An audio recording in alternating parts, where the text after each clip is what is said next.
All right, we are live. Hello, everyone. Welcome to another Learning Sound and Synthesis Spotlight Series interview. I am here today with Lilly Schwartz, and I'm really looking forward to this conversation. We're going to be talking about Lilly's experience learning modular synthesis and generally expanding your practice to include more hardware instruments, hardware synthesizers, and how that has informed and played a role in your music making process. So I'm excited to get into it. For those of you who are watching live, it's always great to see that you're here live. So go ahead and say hello. Let us know where you're tuning in from. And if you're watching the replay, welcome to you too. You can drop a comment as well, and we'll see it after the fact and respond to you. Okay, why don't we start off with a little intro? Do you mind telling us just a bit about who you are and maybe what kind of music you make? Yeah, sure. I'm actually a photographer by profession, and that's the main thing that I've been doing for, I don't know, 15 years by now, or something like that. And I started a YouTube channel about 5 years ago or something like that. And I had real bad trouble finding music that I liked for it. So in the end, I decided to make my own music again, because I used to do that long ago, like 20 years ago or something like that. And I just got back into it basically after I bought an audio interface that had a little guitar symbol on it. So I was like, okay, maybe I should take that as an inspiration. And I mostly make ambient nowadays. And I used to make a lot of dark ambient, and I'm getting more back into that too. But occasionally I also make synthwave, but I haven't really released any of that. So it's mostly ambient. Great. Awesome. Okay, I love already that you are, talking about merging your different practices together, writing your own music to go with your visual work. That's really cool. I just think that the more that we kind of combine all of our different interests and combine those things together, the more fun we get to have in the creative process, Yeah. which is just a win-win. So can you take us back a little while, maybe when you were getting started in the world of synthesis or modular synthesis? Did you get into it because you wanted to make music for your YouTube channel, like specifically, or was it something else? That actually happened a long time ago. When I first started making music, that was in the time, I don't know, before I could afford hardware in any way. I couldn't even afford a MIDI keyboard at that point. I was just painting in my little notes in the DAW and doing that sort of thing. And one of my friends was really into Reactor, and I tried to learn that, and I got so lost.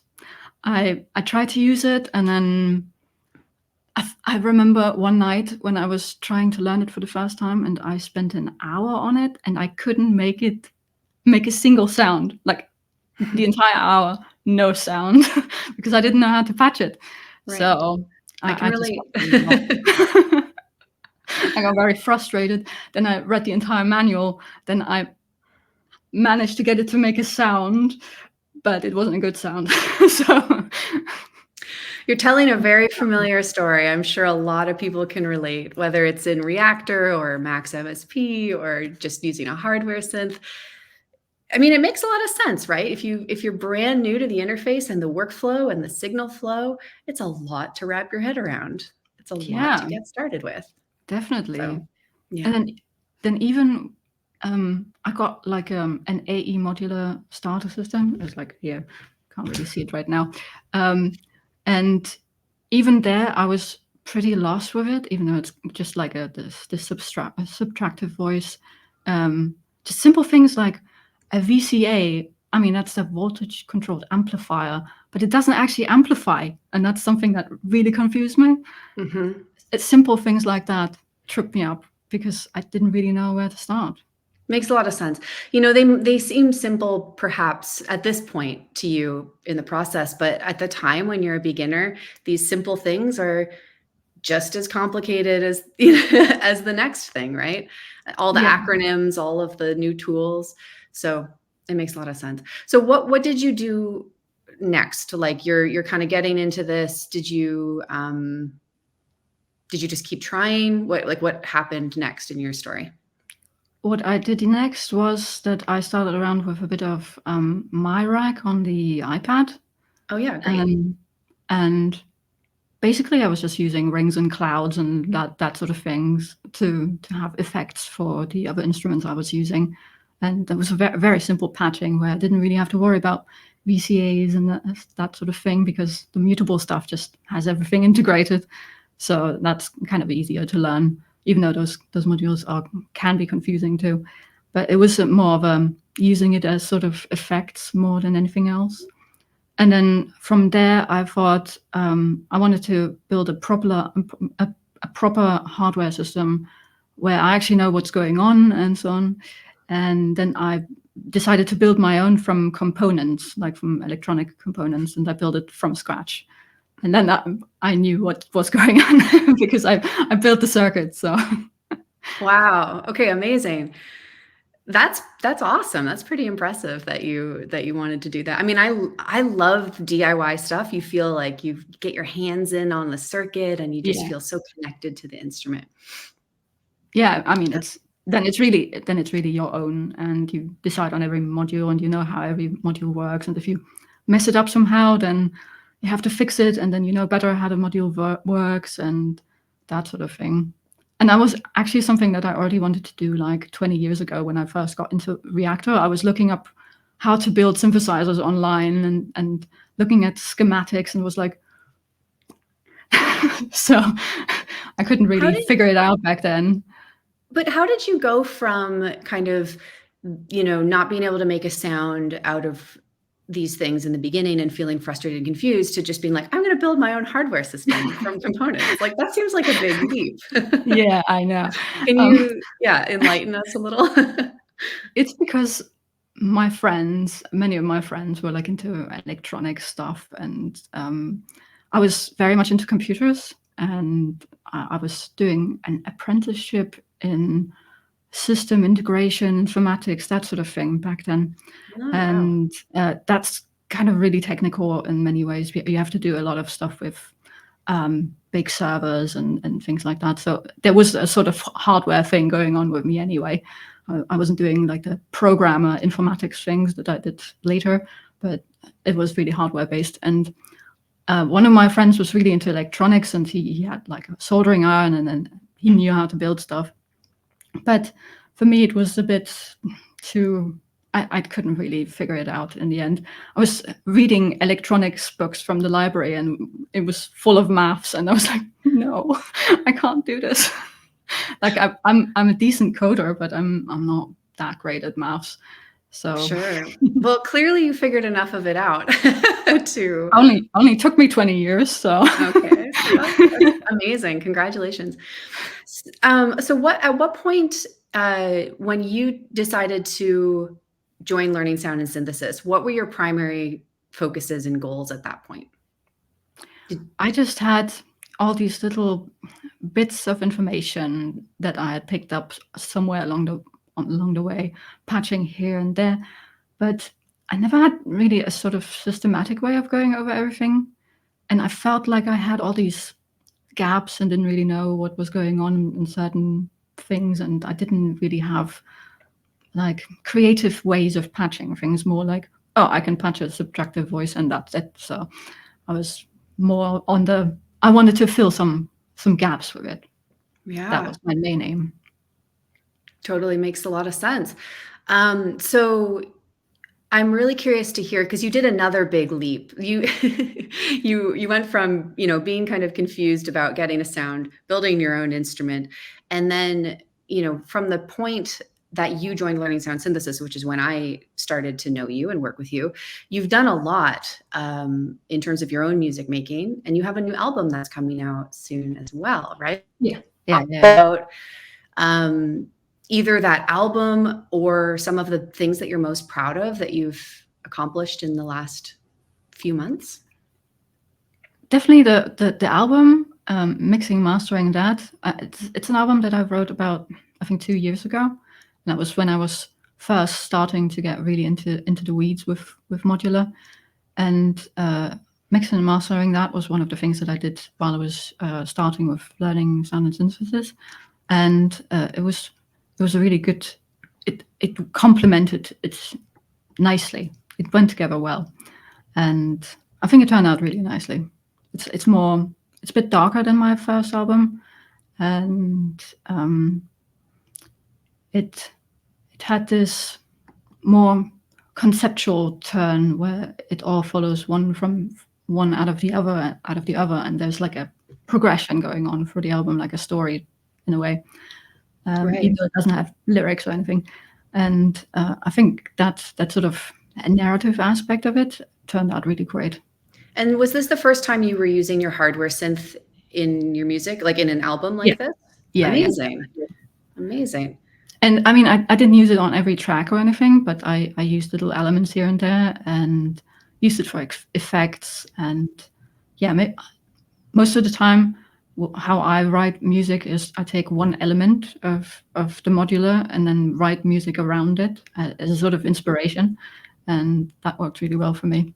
And I think one or two tracks have that sort of approach on that album. Amazing. Yeah, one of the things that I love so much about modular synths, but I mean, you could say this about music making in general, is just that there's so many ways to kind of approach that compositional process, right? You could make your whole track, your whole sound world on a synth, for sure. Or you could make one little sound and have it be the starting point, like the first layer that you build a whole other, sound world around using other instruments. And that's something I love to do as well in my practice. And it's just a great reminder that it doesn't always need to look the same, right? Like what you're doing can be totally different from someone else. Exactly. And I sometimes have like big patches where every element is coming from the modular. Sometimes I write in the DAW, and sometimes I just use little sounds I found in it and record it at some point and then build around those samples basically. Right. Speaking of big patches, I remember at some point you mentioned that when you were kind of new coming into the learning sound and synthesis class, that one of the things that you found maybe a bit intimidating or just confusing was the big complex patches. And now you're at a point where you have much more of a handle technically on creating those and understanding them. Can you talk a little bit about what was helpful for you or what that process was like for you gaining that technical confidence?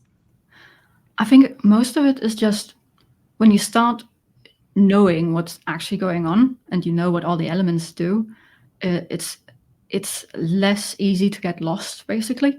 If you have a big patch and you have like 5 different things going on, figuring out what's doing what can be very confusing. And if you are along the way, you somewhere lost which VCA is doing what, then it's hard to play a patch in a coherent way if you don't know what's going on. And I think before learning sound and synthesis, I was more in let's patch this here and that there, and that makes some cool sounds, but what did I just do?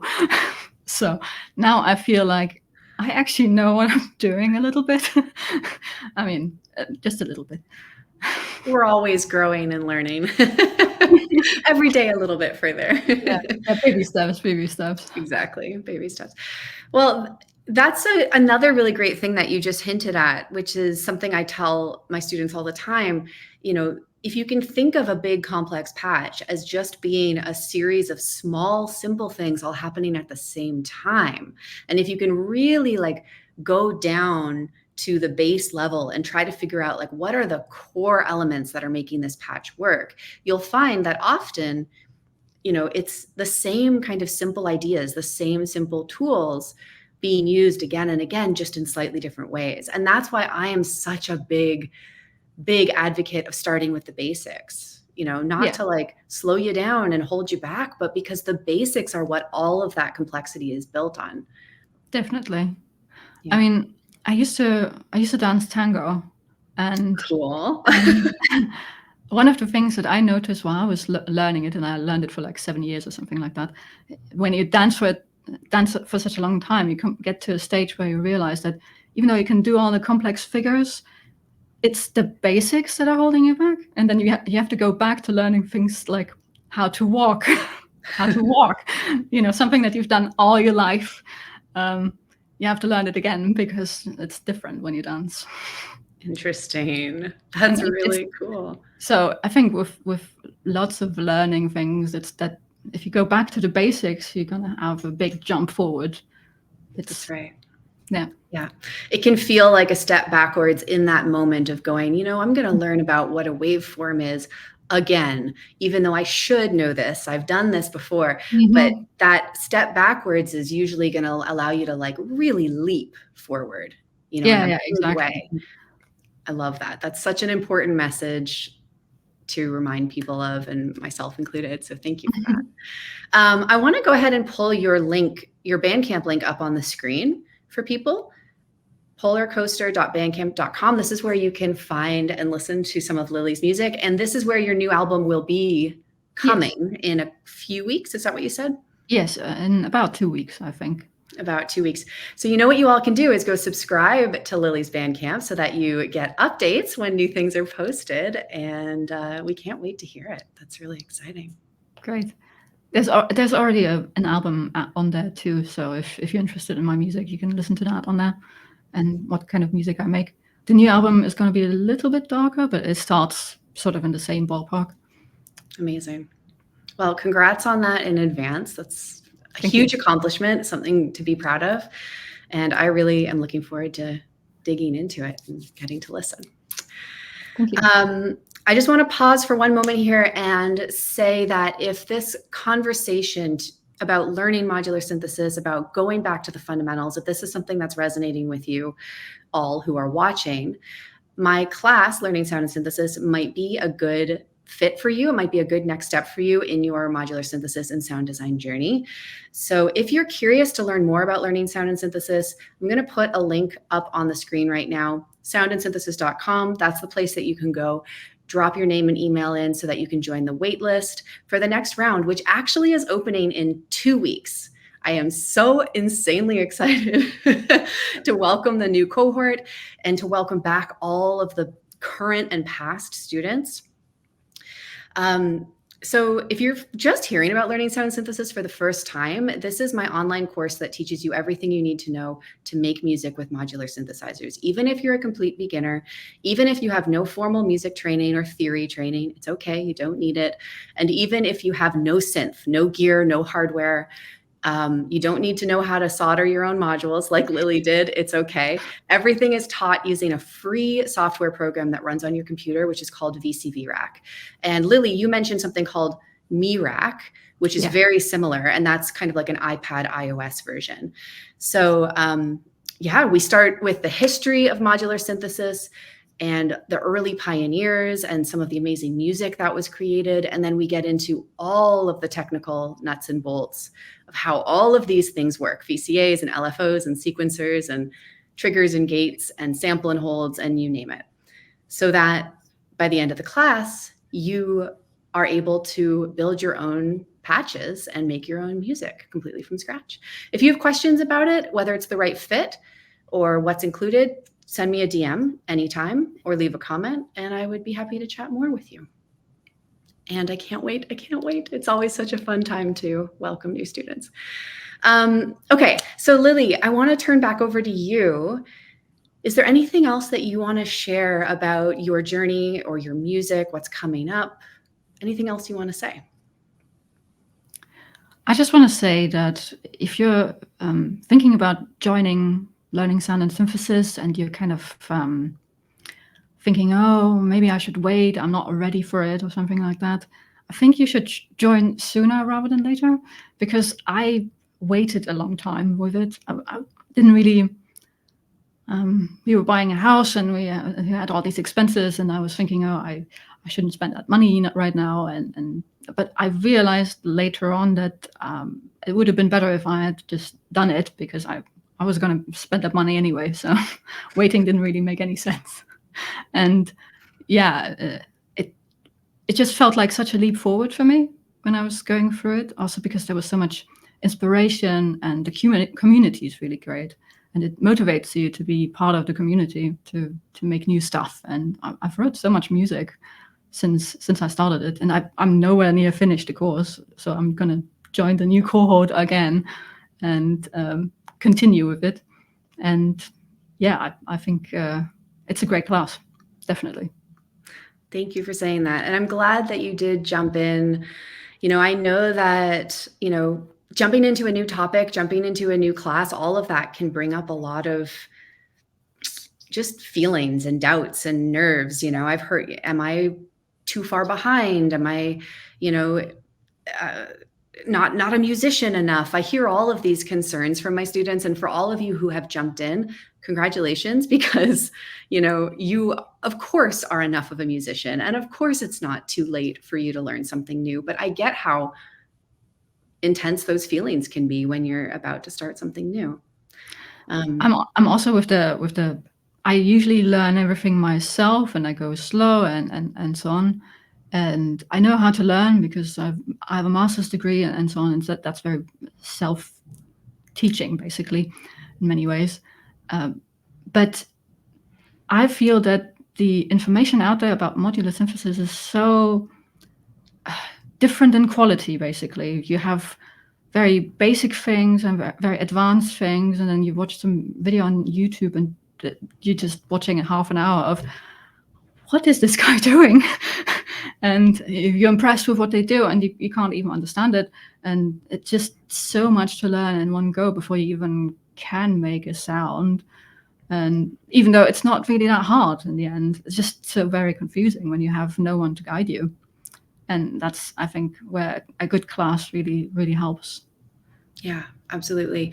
Yeah, if you're one of these people who, like me, I was this person 100%. And at the beginning, like you, Lily, I was like, what in the world is this? What is happening? What are these words? I understood none of it, and it was so confusing.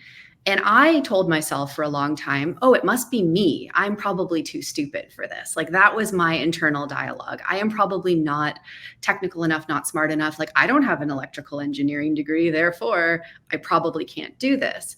And I just want to say, so I know I'm up on my soapbox right now, but I just want to say to all of you, like, that's not true. If you want to learn anything, modular synthesis, electronic music, sound design, whatever it is, anything, you're capable. You just have to start somewhere. You've got to go baby steps, one step at a time. And yeah, having a community of people that you can share that with helps a lot.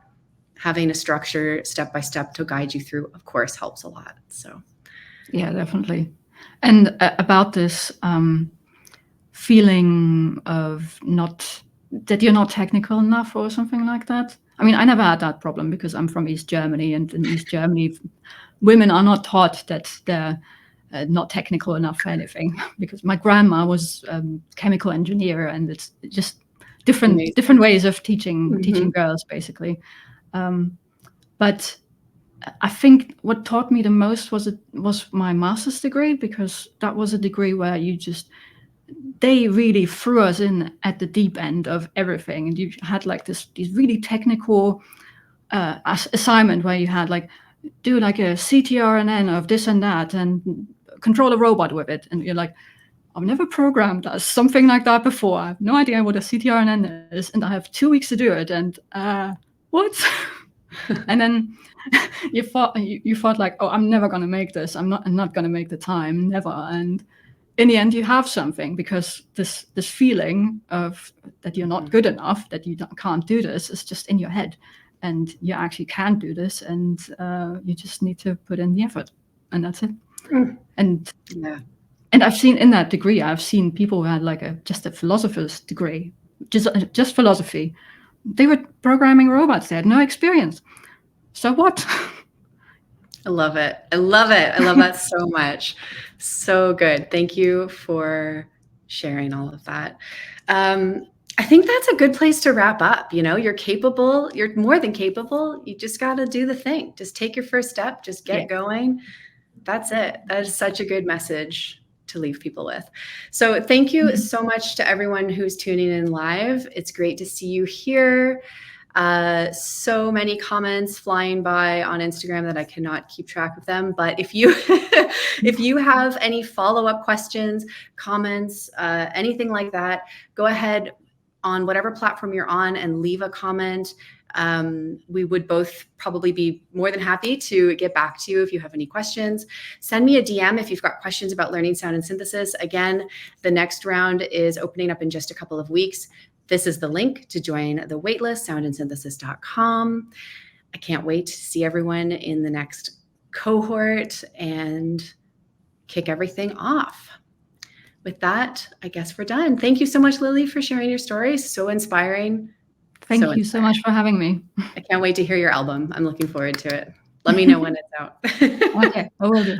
All right. Bye for now, everyone. All right. Have a good day.